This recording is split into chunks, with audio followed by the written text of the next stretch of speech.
नमस्कार साथियों, आप सभी लोगों का एग्जाम लवर्स पर बहुत बहुत स्वागत है। लेकर हाजिर हुए करंट अफेयर्स के बहुत शानदार सेशन को, और इसको हम लोग बहुत ही सरल तरीके से समझते हुए पढ़ेंगे। टॉपिक बहुत अच्छा है, एग्जाम में हर वर्ष इससे प्रश्न पूछा जा रहा है। ये टॉपिक है आपका रेमन मैग्सेसे पुरस्कार। जी हाँ, बहुत ही प्रतिष्ठित पुरस्कार है और इसका प्रश्न हर वर्ष पूछा गया है, तो इसको हम लोग बहुत बारीकी से एक एक टॉपिक पर डिस्कस करेंगे। समझते हैं रेमन मैग्सेसे पुरस्कार 2024 के बारे में। सबसे पहले गाइस इसको समझेंगे हम लोग कि इसको आखिर रेमन मैग्सेसे पुरस्कार क्यों कहा जाता है। क्योंकि जो आपके रेमन मैग्सेसे हैं वो फिलीपींस, जिसकी राजधानी मनीला है, वहाँ के जो तीसरे राष्ट्रपति थे, उनकी एक दुखद घटना में मृत्यु हो जाती है और उन्हीं को याद करते हुए इस पुरस्कार की स्थापना की गई। इसको हम लोग रेमन मैग्सेसे पुरस्कार को एशिया का नोबेल भी कहते हैं। नोबेल प्राइज आपके बहुत जल्द ही 2 अक्टूबर के बाद लोगों को मिलना स्टार्ट होंगे, उस पर भी हम लोग एक वीडियो लेकर आएंगे। इस अवार्ड के माध्यम से एशिया के उन व्यक्तियों को, एशिया मतलब एशिया कंटिनेंट में जितने लगभग 50 प्लस कंट्री हैं, उनके सभी मेंबर्स जो हैं, उनके कोई ऑर्गेनाइजेशन या पर्टिकुलर व्यक्ति को ये अवार्ड दिए जाते हैं।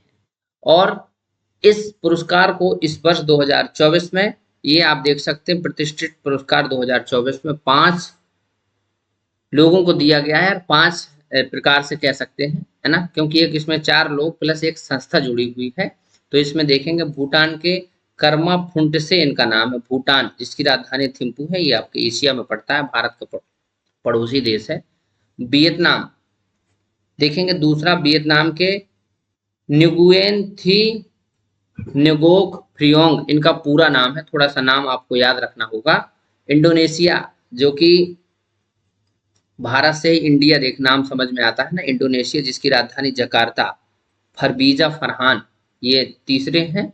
जापान के हायाओ मियाजाकी, ये कार्टूनिस्ट हैं, है ना, बच्चों के लेकर बहुत सारे काम करते हैं और उनको इसके लिए काम के लिए दिया गया है। और एक ऑर्गेनाइजेशन है थाईलैंड का, जो कि ग्रामीण डॉक्टर्स मूवमेंट के नाम से जाना जाता है। वहां पर ग्रामीण स्तर पर थाईलैंड में चिकित्सकीय व्यवस्थाएं उपलब्ध कराता है। यहाँ पर इन 5 लोगों के आप नाम देख सकते हैं।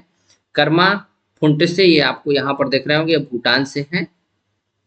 ये आपको वियतनाम से हैं। दूसरे नंबर पर इंडोनेशिया के आप देख सकते हैं, इनका नाम है फरवीजा फरहान, ये आपकी महिला है, आप इंडोनेशिया की देख सकते हैं। और ये रूरल डॉक्टर्स मूवमेंट, ये आपका थाईलैंड का है। इंडोनेशिया का, ये जापान का, यहाँ पर आप देख सकते हैं मियाजाकी हायाओ। ये इनके 5 व्यक्ति हैं जिनको इस वर्ष पुरस्कार दिया गया है। इसमें इस वर्ष भारत का कोई व्यक्ति शामिल नहीं है। ये जरूरी नहीं है कि किसी भी देश का व्यक्ति हर वर्ष शामिल हो, लेकिन व्यक्ति जो भी शामिल होंगे वो एशिया के कोई ऑर्गेनाइजेशन हो सकते हैं या पर्टिकुलर कोई व्यक्ति। ये आप यहाँ पर लोगो देख सकते हैं, इनके नाम पर ये पुरस्कार का लोगो ऐसा रहता है, रेमन मैग्सेसे अवार्ड। अब इसकी थोड़ा सा हम हिस्ट्री जानते हैं। ये रेमन मैग्सेसे पुरस्कार जो फाउंडेशन है वो दिया जाता है फिलीपींस के जो राष्ट्रपति रह चुके हैं रेमन मैग्सेसे, उनकी याद में। इसको देने वाली जो संस्था है वो न्यूयॉर्क की एक संस्था है, उसका नाम है रॉक फेलर ब्रदर्स फंड। इसके ट्रस्टियों द्वारा इसकी स्थापना 1957 में की गई थी। ये आपको याद रखना है, बहुत पूछा गया प्रश्न है। 1957 में, 1957 में इसकी स्थापना की गई। और किसी भी पुरस्कार की जब स्थापना की जाती है तो उसके हो सकता है उसी वर्ष या फिर अगले वर्ष से पुरस्कारों की घोषणा शुरू होती, तो इसके साथ भी ऐसे ही होता है। और 1958 से 1958 से आपको याद रखना है, रेमन मैग्सेसे पुरस्कार देने की घोषणा होती है। ये फाउंडेशन बना था और फिलीपींस की सरकार की सहमति से वहां के इस पुरस्कार को देने की शुरुआत की गई। इसका जो मेन पर्पज होता है कि आम जनता की साहसपूर्ण सेवा करने में, लोकतांत्रिक जो डेमोक्रेटिक कंट्री है, सोसाइटी है, उसको एक व्यवहारिक आदर्श बाध्यता के रूप में पहचान दिलाने में।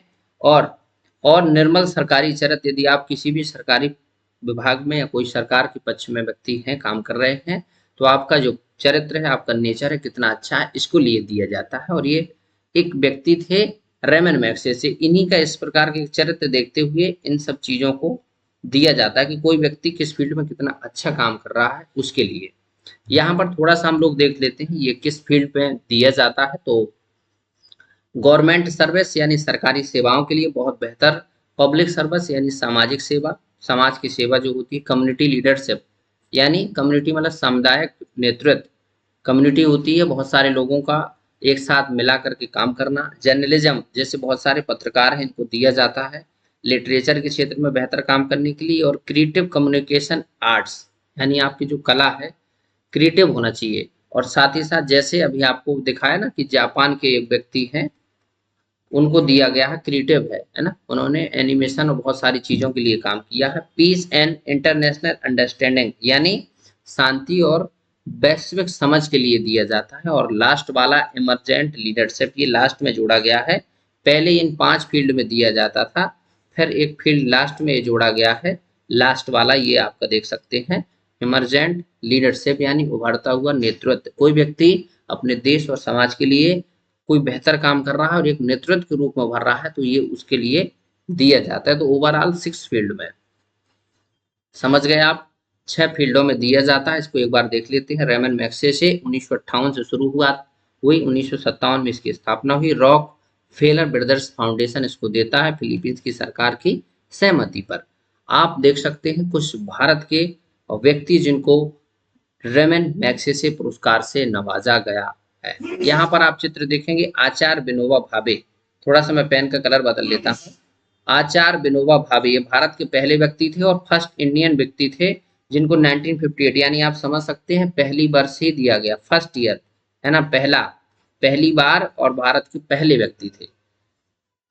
आपने इनका नाम सुना होगा विनोबा भावे भूदान आंदोलन, जिसमें लाखों है ना, लाखों एकड़ जमीन, लाखों हेक्टेयर जमीन किसानों को और जो जिनके पास जमीन है उसके लिए विशेष काम के लिए दिया गया था। फिर आप भारतीय पहले महिला का नाम यदि याद रखें तो मदर टेरेसा को 1962 में दिया गया था।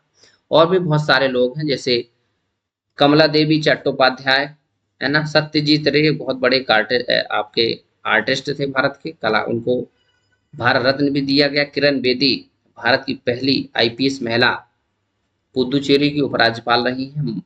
महाश्वेता देवी ये भी एक बहुत बड़ी राइटर रही हैं। अरविंद केजरीवाल दिल्ली के पूर्व मुख्यमंत्री जो कि फिलहाल में अब नहीं है ना, इनको भी 2006 में दिया गया है।